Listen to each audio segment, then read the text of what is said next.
క్రీస్తునాథుని యందు ప్రియమైనటువంటి సహోదరి సహోదరులారా, మార్కు శుభవార్త 7వ అధ్యాయము 7వ వచనము. మానవులు ఏర్పరిచిన నియమమును దైవ ప్రబోధములుగా బోధించుచున్నారు అని వాక్యము సెలవిస్తూ ఉన్నది. ఈరోజు ఉపోద్ఘాతములో మనము విన్నట్లుగా దేవుని యొక్క ఆజ్ఞలను పాటిస్తూ ఉన్నామా, లేకపోతే మానవుని యొక్క నియమములకు కట్టుబడి ఉంటూ ఉన్నామా అన్నది ఈరోజు ముఖ్యమైనటువంటి ప్రశ్న మనమందరము కూడా వేసుకోవాలి. ప్రియమైనటువంటి సహోదరి సహోదరులారా, దేవుని మాటలు ఎవరైతే దేవుని మీద ఆధారపడుతూ ఉంటారో, దేవుని మీద భారం వేస్తూ ఉంటారో, ఇదిగో దేవుడు మాటలు ఎలా ఉంటాయంటే ఆయన నిత్య జీవమై మనందరికి ప్రసాదిస్తూ ఉంటాడు. అందుకని మనం చూస్తూ ఉన్నాము కీర్తనలలో 118వ కీర్తన 8వ వచనములో, నరుని నమ్ముట కంటే దేవుణ్ణి ఆశ్రయించుట మేలు. ఎందుకు అనంటే నీకు ఎంతటి కష్టము వచ్చినా, ఎన్ని బాధలు వచ్చినా, ఎన్ని వ్యధలు వచ్చినా, ఏ సమస్యలు వచ్చినా, ఇదిగో నీవు ఈ లోకములో జీవిస్తూ ఉన్నటువంటి నరుడు మీద ఆధారపడటం కంటే దేవుని మీద ఆధారపడితే నీ యొక్క జీవితము బాగుంటుందని ఈరోజు వాక్య గ్రంథ పఠనాలు మనకు చాలా సుస్పష్టంగా తెలియజేస్తూ ఉన్నాయి. ఎందుకు మనిషి మాటలు ఎలా ఉంటాయి, దేవుని మాటలు ఎలా ఉంటాయి అంటే, మనిషి మాటలు ఎప్పుడు కూడా కాపాడలేవు. మనిషి మాటలు చాలా మోసకరం, అబద్ధాలు చెబుతూ ఉంటారు. ఆ అబద్ధకరమైనటువంటి, ఆ మోసపుకరమైనటువంటి మాటలు మనం నమ్మితే ఇదిగో మనకు నిత్య జీవము లభించదు. కానీ ఏ కష్టము, ఏ బాధ, ఏ సమస్య, ఏ ఆర్థిక సమస్యలు మనకు వచ్చినా, ఇదిగో ఒక క్రైస్తవుడుగా, క్రైస్తవురాలుగా నీవు నేను దేవుని మీద ఆధారపడితే, అందుకనే వాక్యం సెలవిస్తూ ఉన్నది, మనిషిని ఆశ్రయించుట కంటే యెహోవాను ఆశ్రయించుట మేలు అని వాక్యాలు చాలా స్పష్టంగా తెలవిస్తూ ఉన్నాయి. ఈ లోకములో నీవు నేను మనిషిని నమ్ముతూ ఉంటే ఇదిగో కుక్క తోక పట్టుకుని గోదావరి దాటడమేనంట. కుక్క తోక పట్టుకుని గోదావరి దాటితే ఏమవుతూ ఉంటది, మధ్యలో మునిగిపోతాం. మనుషుని యొక్క మాటలు కూడా అంతే. కాబట్టి మనం ఆధారపడవలసినది దేవుని మీద. కాబట్టి మన జీవితంలో ఏది ప్రాముఖ్యమైనది? బాహ్యమా, అంతరంగమా? దేహమా, ఆత్మ? ఈ భూలోకమా లేక పరలోకమా? దేనికి ఈ లోకములో ఉన్నటువంటి మనిషి ఎక్కువగా ప్రాముఖ్యతనిస్తూ ఉన్నాడు? దీనిని మనం ఆత్మ పరిశీలన చేసుకోవాలి. దేహానికి ఇస్తూ ఉన్నామా, ఆత్మకు ఇస్తూ ఉన్నామా? ఈ లోకానికి ఇస్తూ ఉన్నామా, పరలోకానికి ఇస్తూ ఉన్నామా అని ఒకసారి ఆత్మ పరిశీలన చేసుకుంటే, మొట్టమొదటిది దేహమా ఆత్మ అని అంటే మనం అడిగితే ప్రశ్న వెంటనే మనం ఏం సమాధానం చెప్తూ ఉంటాం? ఇమ్మీడియట్ గా క్విక్ ఆన్సర్ ఏంటి? ఆత్మ అని మనం అందరం కూడా చెప్తూ ఉంటాం. ఎందుకు అనంటే ఆత్మ దేవుని దగ్గర నుండి అనుగ్రహింపబడినది. ఆత్మ అనేది దేవుని దగ్గర నుండి అనుగ్రహింపబడినది. అందుకని సొలొమోను మహారాజు చాలా చక్కగా మాట్లాడుతూ ఉన్నాడు. సామెతల గ్రంథము 20వ అధ్యాయము 27వ వచనంలో తెలియచేస్తూ ఉన్నాడు, నరుని ఆత్మ ప్రభు పెట్టినటువంటి దీపము. నరుని యొక్క ఆత్మ ప్రభువుని పెట్టినటువంటి దీపము. కాబట్టి ఆత్మ అనేది చాలా ముఖ్యము. ఎందుకు అనంటే అది దేవుడు పెట్టినటువంటి దీపము. ఆ ఆత్మ దీపాన్ని మనం ఎల్లప్పుడూ కూడా ప్రతి క్రైస్తవుడు, క్రైస్తవురాలు కూడా ఆరనిపోకొనికూడదు. ఎప్పుడు కూడా ఆ ఆత్మ దీపాన్ని వెలుగుతునివ్వాలి. ఎందుకు అనంటే అది లోకం ఎదుట ఎప్పుడు వెలుగులోనే ఉంటుంది. కాబట్టి మనలో ఆ యొక్క వెలుగు ప్రకాశిస్తూనే ఉండాలి. మనం అందరం కూడా ఆత్మ పరిశీలన చేసుకోవాలి. ఆ ఆత్మ దీపము మనలో వెలుగుతుందా లేదా? ఆ ఆత్మ దీపము మనలో ప్రకాశిస్తుందా లేదా? కొడిగట్టుతుందా లేకపోతే ఆరిపోతూ ఉన్నదా అని ఒకసారి పరీక్షించుకోవాలి. అందుకని లోకములో పడి కొట్టుకుపోతూ నా ఆత్మ దీపం వెలుగుతుంది అనుకోవడం వెర్రితనం, గురుడితనం. లోకా శుభవార్త 9వ అధ్యాయము 25వ వచనములో, లోకమంతటిను సంపాదించి తనను తాను కోల్పోతే మానవుడు లోకమంతటిని సంపాదించి ఆత్మను కోల్పోతే లాభం ఏంటి అంటే, లోకం వెంట పడుతూ లోకం కోసం జీవిస్తూ వెంపర్లాడుతూ ఉంటే ఆత్మను కోల్పోతూ ఉంటాం. ఈ లోకం మీదే జీవిస్తూ ఉంటాం. ఈ లోకం మీదే జీవించడం అంటే మనుషుని మీద ఆధారపడటం, మనుషులే సర్వస్వం అనుకోవడం మన భ్రమ. వాళ్ళ చుట్టూనే మనం వెళ్తూ ఉండడం అంటే ఇది చాలా కష్టతరమైనటువంటి పని. అందుకనే మనం ప్రారంభంలో చూస్తూ ఉన్నట్లుగా ఇదిగో ఏ కష్టం వచ్చినా సరే మనము ఆధారపడవలసినది దేవుని మీద.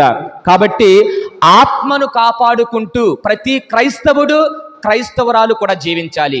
ఈ భూలోకములో జీవిస్తూ ఉన్నటువంటి ప్రతి వ్యక్తి కూడా పరలోకాన్ని, నిత్య జీవం కోసం వెతుకుతూ ఉండాలనుకుంటే, నిత్య జీవం మనకు లభించాలి అనుకుంటే భూలోకములో జీవిస్తూ ఉండగా దానికోసం శ్రమ పడాలి. ఆ పరలోకం కోసం మనం అందరము కూడా శ్రమ పడాలి. ఎప్పుడైతే భూలోకంలో మనం అందరము కూడా జీవిస్తూ ఉన్నామో.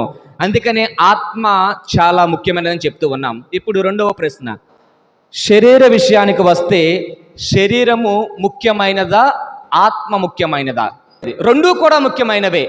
ఎందుకు అనంటే ఆత్మ అది దేవుని దగ్గర నుండి వస్తూ ఉన్నది. ఆ ఆత్మ నివసించేది ఎక్కడా? శరీరంలోనే. కాబట్టి ఆత్మ ముఖ్యమే, శరీరం ముఖ్యం. దేవుడు ఈ దేహములో తన ఆత్మను ఉంచాడని వాక్యం సెలవిస్తూ ఉన్నది. అందుకని దాన్ని ఎప్పుడూ కూడా మనం మర్చిపోకూడదు. రెండూ ముఖ్యమే. కానీ చనిపోయిన తర్వాత, మరణం తర్వాత ఆత్మ శరీరాలు విభజింపబడతాయి. శరీరం మట్టిలో, ఆత్మ దేవుని దగ్గరికి. కాబట్టి ఈ శరీరం, ఈ యొక్క ఆత్మ మనిషి యొక్క శరీరంలో నివసిస్తూ వస్తూ ఉన్నది. అంటే దేవుని యొక్క ఆత్మ మనిషి యొక్క శరీరంలో నివసిస్తూ ఉన్నది. కాబట్టి దానిని పవిత్రపరచంగా ఉంచాలి. ఈ శరీరము దేవుని యొక్క ఆత్మకు నివాసం. దేవుడు ఎక్కడో నివసించడం లేదు. ఈ యొక్క శరీరము దేవుని యొక్క ఆత్మకు నివాసం అని వాక్యం సెలవిస్తూ ఉన్నది. కొరింథీయులకు రాసినటువంటి మొదటి లేఖలో 6వ అధ్యాయము 19-20 వచనంలో తెలియజేస్తూ ఉన్నాడు. ఈ దేహము దేవుడు నివసించేటటువంటి స్థలము. మన దేహమే దేవాలయం. కాబట్టి దానిని ఎలా ఉంచాలి? పవిత్రంగా ఉంచాలని దేవుని యొక్క వాక్యం సెలవిస్తూ ఉన్నది. కాబట్టి దేహముతో దేవుని యొక్క మహిమపరుస్తూ ఉన్నామా లేదా ఒక్కసారి ఆత్మ పరిశీలన చేసుకోవాలి. ఈ ఆత్మ శరీరాలతో దేవుణ్ణి మహిమపరచాలి, దేవునికి స్తుతులు చెల్లించాలి, దేవునికి స్తోత్రాలు చెల్లించాలి. అది ఆత్మతోనే సరిపోదు, లేకపోతే శరీరంతోనే సరిపోదు. రెండిటితో నేను దేవుణ్ణి స్తుతించాలి, గౌరవించాలి, అదేవిధంగా దేవుణ్ణి మహిమపరచాలి. ఏ విధముగా? ఆత్మ శరీరాలతో ప్రేమైనటువంటి సహోదరి సహోదరులారా, మహిమపరచడం అంటే ఈ లోకములోనే సాధ్యమవుతుంది. లేదు చనిపోయిన తర్వాత నేను మళ్ళీ క్రిందకి వెళ్ళి నేను శరీరంతో మళ్ళీ లేచి నేను దేవుని స్తుతిస్తానంటే సరిపోదు. అందుకని మనము ధనవంతుడు పేదవాని యొక్క కథను ఒక్కసారి మనము ఆత్మ పరిశీలన చేసుకోవాలి. ధనవంతుడి యొక్క లోకంలో జీవిస్తూ ఉండగా అన్నీ అనుభవించాడు. డబ్బు ఉంది, అన్నీ ఉన్నాయి, ఏదీ లేకోకుండా లేదు ప్రేమైనటువంటి సహోదరి సహోదరులారా. కానీ భూలోకములో ఉండగా ఎదుటి వ్యక్తికి సహాయము చేయలేనటువంటి స్థితిలో ఉన్నాడు, ఎదుటి వ్యక్తిని ఆదుకునేటువంటి స్థితిలో ఉన్నాడు. దేవుడు ఎప్పుడు ఎల్లప్పుడూ కూడా పేదోడు పక్షానే ఉంటాడు. ఇది ముమ్మాటికి నిజం. దేవుడు ఎప్పుడు ఎల్లప్పుడూ కూడా లేనటువంటి వాడి దగ్గరే ఉంటాడు. ఎందుకనయ్యా అంటే ఉన్నటటువంటి వాడు అన్నీ ఉన్నాయని విర్రవీగిపోతూ ఉంటాడు. కానీ ఏమీ లేనటువంటి వాడు ఇదిగో నాకు దేవుడే దిక్కు, నాకు దేవుడే దిక్కు, నా కష్టాలకు, నా బాధలకు, నా ఇబ్బందులకు, నా సమస్యలకు ఏ కష్టం వచ్చినా సరే నేను ఆధారపడవలసినది దేవుని మీద. అందుకని బైబిల్లో కూడా లేనటువంటి వాడికి చనిపోయినటువంటి ధనవంతుడికి పేరుందా, లేకపోతే దేనాతి దీన స్థితిలో ఉన్నటువంటి మరణించినటువంటి వాడికి పేరుందా? మరణించినటువంటి వాడు దేవుని దగ్గరికి వెళ్ళినటువంటి వాడు ఎవడు? లాజరు. లాజరు అని బైబిల్లో వాక్యం సెలవిస్తూ ఉన్నది. ధనవంతుడికి పేరుందా? లేదు. చూడండి, ధనవంతుడికి పేరు లేదంటే వాడు దేవుని ఒక ధనవంతుడు అనే ఉంది, కానీ ఆ ధనవంతుడికి పేరు లేదు.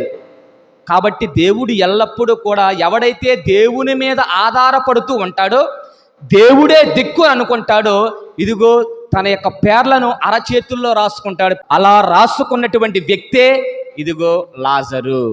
కాబట్టి ఈ లోకములో ఉన్నటువంటి నియమాలకు మనము ప్రాముఖ్యతనిస్తూ ఉన్నామా, దేవుడిచ్చేటటువంటి ధర్మశాస్త్రానికి ఆజ్ఞలకు ప్రాముఖ్యతనిస్తూ ఉన్నామా అని ఒకసారి మనం అందరం కూడా ఆత్మ పరిశీలన చేసుకోవాలి.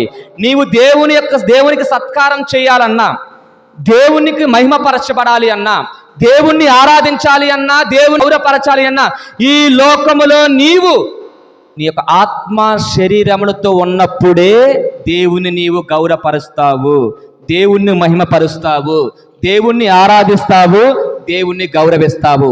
ఒక్కసారి ఈ రెండు విడనాడబడినట్లయితే నీవు ఎక్కడికి వెళ్తావు కూడా మనకు తెలియదు. సారి మనం అందరము కూడా ఈ ఉపమానంలో ఏం నేర్చుకున్నామంటే, మనం మరణించిన తర్వాత ఏ సత్కార్యాలు చేయలేము, మన స్థితిని కూడా మార్చుకోలేము మరణించిన తర్వాత. కాబట్టి ఈ శరీర జీవితంలోనే దేవుణ్ణి మహిమపరచగలం, పరలోకాన్ని సంపాదించుకోగలం.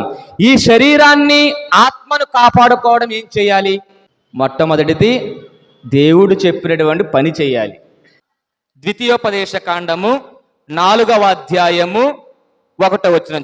ఇశ్రాయేలు ప్రజలారా వినండి, నీ యొక్క శరీరాన్ని ఆత్మను కాపాడుకోవాలనుకుంటే నేను ఆజ్ఞాపించినటువంటి చట్టాలను విధులను పాటించి దేవునికి స్తోత్రం. ఏం చేస్తానంటున్నాడు దేవుడు? అలా చేస్తే మీరు దేవునికి స్తోత్రం. హల్లెలూయా. నరుడు బ్రతకాలన్నా, నిత్య జీవం పొందాలన్నా ఏం చేయాలి? దేవుని యొక్క ఆజ్ఞను పాటించాలి. ఈ రోజు ఇచ్చేటటువంటి సారాంశం ఇదే. మత్తయి శుభవార్త 19వ అధ్యాయం 16-17 వచనంలో చూస్తూ ఉన్నాం. ధనవంతుడు అన్ని ఉండి, డబ్బుండి ఇంకా ఏదో సంపాదించాలి, ఇంకా ఏదో కావాలనుకుంటున్నప్పుడు ఏమంటూ ఉన్నాడు?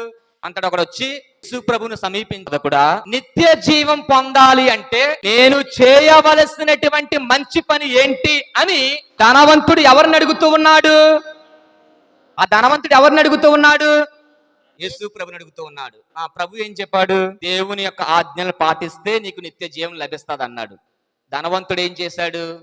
అక్కడ నుండి వెళ్ళిపోయాడు. ఆజ్ఞలు పాటిస్తే, దేవుని యొక్క ఆజ్ఞలు పాటిస్తే నిత్య జీవం లభిస్తుంది.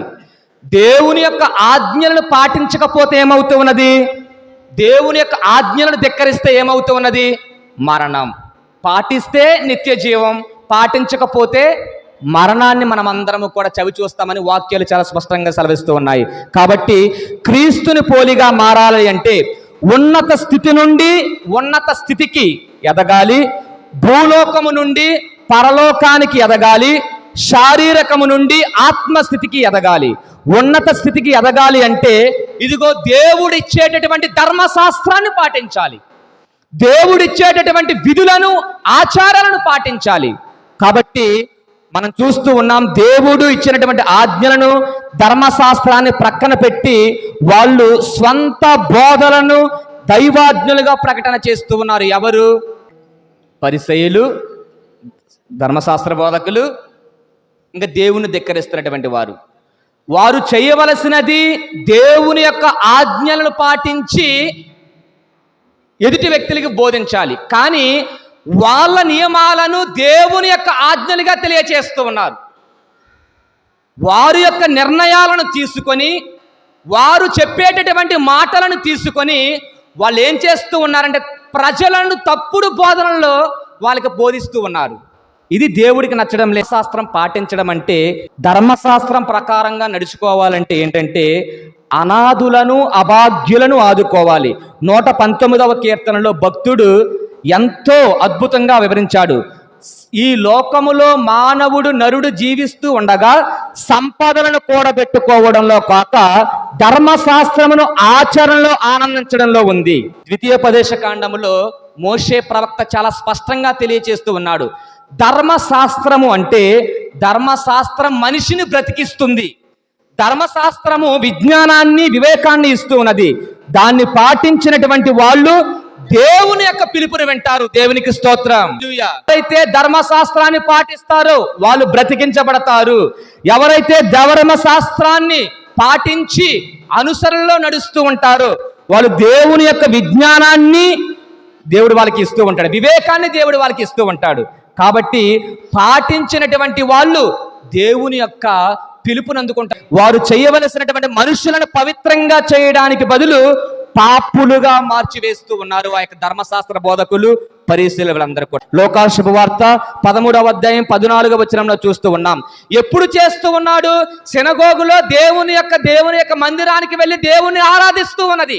అప్పుడు పరిసయ్యులు ధర్మశాస్త్ర బోధకులు వచ్చి అక్కడ ఉన్నటువంటి కొంతమంది వ్యక్తులు, ఆ యాజకుడు కూడా, మందిర అధ్యక్షుడు కూడా, నీవు విశ్రాంతి దినము రోజున తప్పు చేస్తూ ఉన్నావు, తప్పు పడుతూ ఉన్నావు అని ఇదిగో యేసు ప్రభు గురించి వాళ్ళు ఆ యొక్క మందిర అధ్యక్షుడు మాట్లాడుతూ ఉన్నాడు. అక్కడ ఆమె విశ్వాసం అపవిత్రాత్మచే నడుం వంగిపోయి నడుస్తున్నటువంటి ఆ స్త్రీ విశ్వాసం 18 సంవత్సరాల నుండి కూడా విశ్వాసం పెడచెవిన పెట్టలేదు. ఎప్పుడోకప్పుడు దేవుడు చేస్తాడు నా యొక్క జీవితంలో అన్నటువంటి ప్రగాఢమైనటువంటి విశ్వాసాన్ని దేవుడు గుర్తించాడు. ఆ విశ్రాంతి దినాన రోజునే ఆమెకు స్వస్థత కలిగజేశాడు. దేవునికి స్తోత్రం. ఇటువంటి మంచి కార్యాలను దేవుడు చేస్తూ ఉంటే ఇదిగో పరిసయ్యులు, ధర్మశాస్త్ర బోధకులు, సద్దుకయ్యులు వీళ్ళందరూ కూడా ఎప్పుడు తప్పు పడదామా దేవుని యొక్క శిష్యులను యేసు ప్రభుని ఇరకాటంలో పెట్టాలనుకుంటూ ఉన్నారు. అందుకని మనం చూస్తూ ఉన్నాం, విశ్రాంతి రోజున స్వస్థత ఇవ్వకూడదు అనడానికి ఇది దేవుని నియమం కాదు. మనుషులకు కీడు చేయాలని దేవుడు ఎప్పుడు కూడా దేవుడు మనిషిని కోరుకునేది ఇదిగో మంచి చేయాలని దేవుడు ఎప్పుడు కూడా మనుషులతో కోరుకుంటాడు. అందుకని దేవుడు ఏమన్నాడు?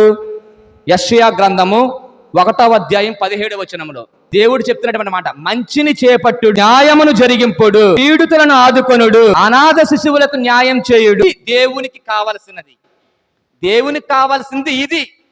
ధర్మశాస్త్రాన్ని పాటించాలంటే అనారోగ్యులను, అభాగ్యులను ఆదుకోవడం. ప్రతిరోజు దేవాలయానికి వస్తూ ఉన్నాను అంటే సరిపోదు. ప్రతిరోజు కూడా దివ్య సప్రసాదాన్ని స్వీకరిస్తూ ఉన్నాను అంటే సరిపోదు. నేను ప్రభువుని యొక్క శరీర రక్తాలను స్వీకరిస్తూ ఉన్నటువంటి ఒక క్రైస్తవుడుగా, క్రైస్తవురాలుగా ఎదుటి వ్యక్తిలో ఆపదలో ఉంటున్నప్పుడు నేను ఆదుకుంటున్నానా లేదా, ఇది ముఖ్యం. ధర్మశాస్త్రం అంటే దేవుని యొక్క ఆజ్ఞలను పాటించడము.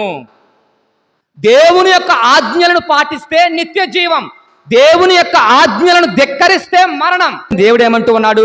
మంచిని చేపట్టండి, న్యాయాన్ని జరిగించండి, పీడితులను ఆదుకొనండి, అనాథ శిశువులకు న్యాయం చేయండి అని దేవుడు కోరుతూ ఉన్నాడు. అందుకని అపోస్తులుడైనటువంటి యాకోబు గారు రాసినటువంటి లేఖలో ఈ విధంగా అంటూ ఉన్నాడు. 1వ అధ్యాయము 27వ వచనంలో తెలియచేస్తూ ఉన్నాడు, దేవుని దృష్టిలో పవిత్రత అంటే, దేవుని దృష్టిలో నేను దైవభక్తితో ఉంటున్నానంటే ఏమంటూ ఉన్నాడంటే, దైవభక్తిగా ఉంటున్నటువంటి వాళ్ళు, దేవునితో ఇదిగో నేను పవిత్రంగా జీవిస్తున్నాను అనేటటువంటి వాళ్ళు, వారు చేయవలసినటువంటి పనులు దేవుని దృష్టిలో పవిత్రమును నిష్కలంకమైన దైవభక్తి ఏమనగా, అనాథులను, విధవరాండ్రను వారి కష్టాలలో పరామర్శించడం. మన ఇంటికాడ చాలా మంది చనిపోతూ ఉంటారు. చాలా మంది కూడా కొంతమంది జాతుల మీదుగా, కొంతమంది కాస్ట్ బేసిస్ మీద మనం మతం వాళ్ళైతే వెళ్తూ ఉన్నాం. మన జాతికి చెందినటువంటి వాడా, మన కులానికి సంబంధించినటువంటి వాడా, ఇటువంటి నియమాలు ఇదిగో పరిసయ్యులు, ధర్మశాస్త్ర బోధకులు పెట్టినటువంటి నియమాలు ఇవి. కానీ దేవుడు పెట్టేటటువంటి ఏమిటంటే అనాథులను, అభాగ్యులను ఆదుకోవడము, మంచిని చేపట్టడము, పీడితులను ఆదుకోవడము, న్యాయాన్ని జరిగించడము, అనాథ శిశువులకు న్యాయము చేయడము, మరణించినటువంటి వారి యొక్క బంధువుల దగ్గరికి వెళ్ళి పరామర్శించడము. ఇది దేవుని యొక్క ధర్మశాస్త్రము. దీన్ని పాటించాలి, కానీ మన ఇష్టానుసారంగా మనం ఉంటాం కాదు. అందుకని చాలా చక్కగా మాట్లాడుతూ ఉన్నాడు. ఇది దేవునికి హృదయానుసారంగా నడుచుకునేటటువంటి విధానం. ఎవరైతే నేను దేవుని యొక్క ఆజ్ఞలను పాటిస్తూ ఉన్నాను, నేను పవిత్రంగా ఉంటూ ఉన్నాను, నా కుటుంబం చాలా సంతోషంగా ఉంది, నా భార్య భర్తలు చాలా ప్రతి ఆదివారం వచ్చేసరికి దేవాలయానికి వెళ్తూ ఉన్నాను, చాలా సంతోషంగా ఉన్నానంటే సరిపోదు. నేను ధర్మశాస్త్రాన్ని పాటిస్తూ ఉన్నాను అంటే ముఖ్యంగా చేయవలసినది ఇదే. మనం అందరము కూడా, అందుకనే ఈ లోకంలో ప్రతి ఒక్క చాలా మందికి కష్టాలు, బాధలు, ఇబ్బందులు, ఇక్కట్లు, సమస్యలు ఎందుకు వస్తున్నాయంటే ఇదిగో వారి యొక్క హృదయాలు దేవునికి దూరంగా ఉన్నాయి. ఈ యొక్క లోకములో జీవిస్తున్నటువంటి మానవుని యొక్క హృదయాలు దేవునికి దూరంగా ఉన్నాయి. యెషయా గ్రంథము 29వ అధ్యాయం 13వ వచనములో ప్రజల హృదయాలు దేవునికి ఎందుకు దూరంగా ఉన్నాయో తెలుసా అని అంటూ ఏమిస్తూ ఉన్నాడు? అవు ఎట్లా పలుకుచున్నాడు, వీరు పెదాలతోనే నన్ను పొగుడుతున్నారు, వీరు హృదయములు ఏంటంటే వీళ్ళు నరుడైతే ఏదైతే చెప్తున్నాడో అయ్యే నమ్ముతూ ఉన్నాడు. కష్టాలు వచ్చినప్పుడు, సమస్యలు వచ్చినప్పుడు, బాధలు వచ్చినప్పుడు, ఎక్కట్లు వచ్చినప్పుడు దేవుని దగ్గరను ఆశ్రయించాలి, నరుణ్ణి కాదు. కానీ ఏమంటూ ఉన్నాడు? వీరు, ప్రభు అంటున్నాడు, వీరు తమ కంఠస్థ నేర్చుకున్నటువంటి నరుని యొక్క శాసనములే మతముగా రక్షిస్తున్నాయి. నరులే రక్షిస్తారు అన్నటువంటి ప్రగాఢమైనటువంటి ఆ నమ్మకంలో ఉంటూ ఉన్నారు. అది కాదు. కాబట్టి యేసు ప్రభు కూడా ఏదో అంటున్నాడు, వీళ్ళందరూ దేవాలయానికి వస్తూ ఉన్నారు, వీరు పై మాటలతో మాత్రమే నన్ను పూజిస్తూ ఉన్నారు, ఆరాధిస్తూ ఉన్నారు, గౌరవిస్తూ ఉన్నారు, కానీ వీరి యొక్క హృదయాలు నాకు బహుదూరముగా ఉన్నాయి, చెడు ఆలోచనలతో ఉన్నాయి. దీనిని మనం ఆత్మ పరిశీలన చేసుకోవాలి. దేవునికి కావలసినది నోట మాట కాదు, హృదయ సమర్పణ. మనము యాకోబు 1వ అధ్యాయం 21-22 వచనంలో చూస్తూ ఉన్నాం. యాకోబు గారు రాసినటువంటి లేఖ 1వ అధ్యాయం 21-22. కనుక ధర్మశాస్త్రాన్ని చెవులతో వినడం కాదు, హృదయముతో ముద్రించుకున్నప్పుడు నోటితో వదిలేయడం కాదు. అది ఏ విషయాల్లో చూపించాలంటూ ఉన్నాడు? నువ్వు వింటున్నటువంటి వాక్యాన్ని కార్యరూపాలలో చూపించాలి. ప్రభువా, నేను దేవాలయానికి వెళ్తూ ఉన్నాను, సప్రసాదాన్ని స్వీకరిస్తూ ఉన్నాను, నా కుటుంబము, నా బిడ్డలు అందరూ కూడా ప్రతిరోజు ఇంటిలో ఇదిగో దేవుణ్ణి మొక్కుతూ ఉన్నారు, దేవుణ్ణి ఆరాధిస్తూ ఉన్నారంటే సరిపోదు. నీవు వింటున్నటువంటి వాక్యాన్ని కార్యరూపాలలో చూపించాలి. అది ఏదైనా సరే, ఎప్పుడైతే కార్యరూపాలలో చూపిస్తామో అందుకని చూస్తాం. మనం ఒక్కసారి ఆత్మ పరిశీలన చేసుకోవాలి. ఆదివారాలలో, అప్పు పండుగలలో దేవాలయానికి ఎంతమంది వెళ్తూ ఉన్నాం? ఆరాధనకు వెళ్ళి ప్రభుని యొక్క శరీర రక్తాలను ఎంతమంది స్వీకరిస్తూ ఉన్నాం? తల్లిదండ్రులను ఎంతమంది గౌరవిస్తూ ఉన్నాం? అబద్ధాలు ఆడుకోకుండా ఎంతమంది జీవిస్తూ ఉన్నారు? దొంగతనాలు చేయకుండా ఎంతమంది దోచుకోకుండా ఉంటూ ఉన్నారు? కొంతమంది అంటారు, ఫాదర్ గారండి, మేము దేవుని వాక్యం ప్రకారం జీవిస్తున్నామండి, మేము దేవుని వాక్యం ప్రకారం జీవిస్తున్నాం, ఒంటికి నగలు వేసుకోం, బొట్టు పెట్టుకోం, గాజులు తొడుక్కోం. ఒంటికి నగలు వేసుకోం, గాజులు పెట్టుకోం, అదేవిధంగా బొట్టు పెట్టుకోం. అబద్ధాలు చెప్తూ ఉన్నప్పుడు ఎందుకు నాలుగు కోసుకోలేకపోతూ ఉన్నారు? దొంగతనం చేసినప్పుడు ఎందుకు చేతులు నరుక్కోలేకపోతూ ఉన్నారు? వాళ్ళు అంటూ ఉన్నారు కదా, ఫాదర్ గారిని మేము వాక్యానుసారముగా జీవిస్తున్నామండి. మత్తయి శుభవార్త 5వ అధ్యాయము 29-30 వచనం. కనుక నీ కన్నులు, నీ కుడి కన్ను పాపకరణమైన పెరిగి పారవేయము. ఇది దేవుని యొక్క వాక్యం సెలవిస్తుందా, నరుని యొక్క వాక్యం సెలవిస్తుందా? దేవుని యొక్క వాక్యం సెలవు. మరి దీన్ని ఎందుకు పాటించలేకపోతూ ఉన్నాం? అబద్ధాలు చెప్తున్నప్పుడు ఎందుకు నాలుగు కోసుకోలేకపోతూ ఉన్నాం? దొంగతనం చేస్తున్నప్పుడు ఎందుకు చేతులు నరుక్కోలేకపోతూ ఉన్నాం? ఒక్కసారి మనం అందరం కూడా ఆత్మ పరిశీలన చేసుకోవాలి. వాక్యానుసారముగా జీవించే వ్యక్తి అయితే ఆ పని చేయాలి, కానీ చెయ్యం. ఎందుకంటే వాక్యాన్ని అనుకూలంగా వాడుకుంటున్నారు కాబట్టి. వాక్యాన్ని వారి యొక్క దృష్టిలో అనుకూలంగా వాడుకుంటున్నారు. కేవలము ఆరాధనలో పాల్గొనడానికి ఆలయానికి వెళ్తే చాలదు. బాధల్లో ఉన్న వారికి, కష్టాల్లో ఉన్నటువంటి వారికి, వ్యాధుల్లో ఉన్నటువంటి వారికి ఇదిగో వాళ్ళ మీద, దేవుని మీద మాకు భక్తి ఉందండి, చాలా ప్రేమాభిమానాలు ఉన్నటువంటి వారు వాళ్ళు ఎప్పుడు కూడా కార్యరూపాలలో చూపించాలని మనకు వాక్యం చాలా సెలవిస్తుంది. అందుకని చాలా మంది కూడా ఎదుటివాడు బాగుపడుతున్నాడంటే మనం ఓర్వలేం. నీవు మార్చుకోవాల్సింది దీన్ని, హృదయాన్ని. అందుకనే వ్యాధితో నిండినటువంటి కపటం అంటే వేషధారణము, ఇంకా అన్ని విధాలుగా చెడు దురాలోచన ఈరోజు వాక్యంలో మనం చూస్తూ ఉన్నాం. అందుకని ఏమంటూ ఉన్నాడు? మార్కు శుభవార్త 7వ అధ్యాయములో 15వ వచనంలో, వెలుపల నుండి లోపలికి మనుష్యుని అపవిత్రునిగా చేయగలిగి ఏదీ లేదు. అంటే బయట నుండి లోపలికి ఏది కూడా అపవిత్రంగా చేయదు.